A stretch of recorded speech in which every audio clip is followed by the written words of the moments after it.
आज हम करने जा रहे हैं क्लास 10th के इम्पोर्टेंट फार्मूले, चैप्टर नंबर 1, 2, 3। सबसे पहला जो हमारी बुक में जो फार्मूला है वो क्या है, HCF into HCF equals to product of two number. अगर हमें HCF और LCM का जो प्रोडक्ट है वो हमेशा प्रोडक्ट ऑफ टू नंबर, जिसका हमने HCF और LCM निकाला, वो हमेशा इक्वल रहेगा। फिर दूसरा है लीनियर इक्वेशन, क्या होती है, AX plus b equals to 0। Quadratic equation होती है AX² plus BX plus C equals to 0। Cubic equation होती है AX³ plus BX² plus CX plus D equals to 0। फिर उसी के हम जो पढ़ने वाले हैं क्वाड्रेटिक इक्वेशन, क्वाड्रेटिक पॉलिनोमियल या quadratic equation, AX² plus BX plus C equals to क्या होता है, 0। तो हम आगे चल के पढ़ेंगे पावर, 0 या रूट, ये सब क्या होती है। इसकी जो यहाँ पे ये पावर है, इसी को हम क्या बोलते हैं, तीनों चीज़ बोलते हैं। पावर कितनी है, 2। ज़ीरो भी कितने निकलेंगे इसके, 2। रूट्स भी कितने निकलेंगे, 2। और इनकी वैल्यू भी कितनी निकलेंगी, 2 निकलेंगे। तो zeros of the quadratic equation या फिर रूट्स ऑफ दी क्या हो जाएंगे, हमारे पास अल्फ़ा एंड बीटा हो जाएंगे। फिर हम इसके आगे पढ़ेंगे सम ऑफ ज़ीरो क्या होगा, alpha plus beta equals to minus B upon A होता है। फिर प्रोडक्ट ऑफ ज़ीरो क्या होता है, alpha into beta equals to C upon A होता है।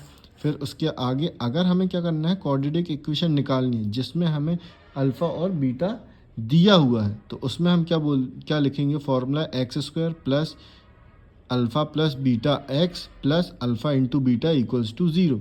ये हमारे पास डायरेक्ट फार्मूला है, नहीं तो फिर हमने जो सॉल्यूशन कराया है उससे भी इजीली निकाल सकते हैं।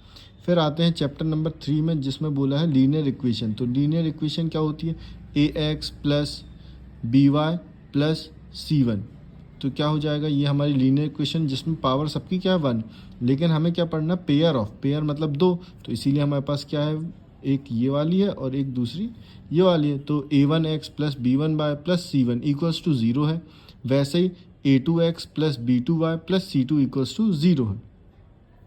ये जो इक्वेशन है ये 2 लाइन फॉर्म करती है, क्या, ये पहली वाली पहली लाइन, दूसरी वाली दूसरी लाइन।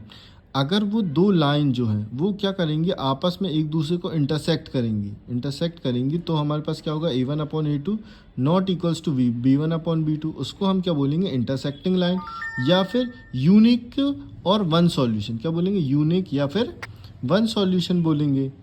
और इसी में अगर दूसरा क्या है, एक लाइन दूसरे लाइन के क्या है, पैरेलल है, जैसे ये वाली लाइन और ये वाली लाइन क्या पैरेलल है, तो A1 upon A2 equals to B1 upon B2 not equals to C1 upon C2। तो क्या होगा, पैरेलल लाइन जो कभी इंटरसेक्ट नहीं करेंगी तो उनके कोई भी सॉल्यूशन नहीं होंगी।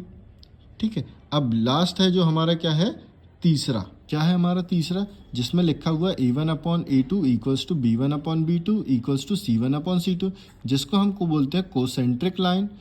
और इसके क्या होगा, जब एक लाइन दूसरी लाइन के ऊपर होंगी तो क्या होगी, इन्फिनिटी मैनी सॉल्यूशन, हम बहुत सारे सॉल्यूशन निकाल सकते हैं। तो आज के लिए इतना ही। कल फिर हम आगे के चैप्टरों के क्या करेंगे, फॉर्मूले, इंपॉर्टेंट फॉर्मूले निकालेंगे।